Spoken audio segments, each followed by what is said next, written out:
Questa società è nata con Milena per non disperdere il capitale umano che rischiava di essere perso, e quindi abbiamo creato questa società da cui è nato il Plenus. Quando noi abbiamo deciso di aprire il Plenus è nato veramente come un figlio il Plenus, perché tutto quello che tu vedi qui intorno a noi è stato scelto, deciso, notti intense anche di non dormire per decidere dei colori, degli arredi, perché non ci ha seguito nessuno nella preparazione del Plenus. È stata una cosa che abbiamo voluto noi così.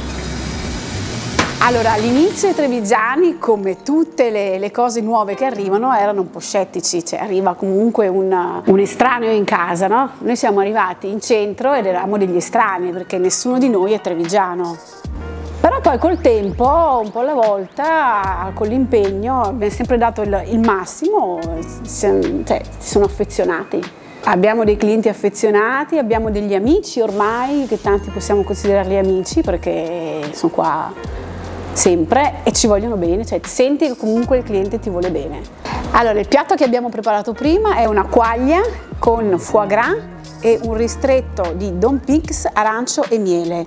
E questo piatto è stato pensato per un prossimo menù degustazione. Allora, per quanto riguarda la scelta dei vini, abbiamo una carta dei vini che presenta circa 650 etichette, in modo particolare Italia e Francia, di cui sono un'appassionata.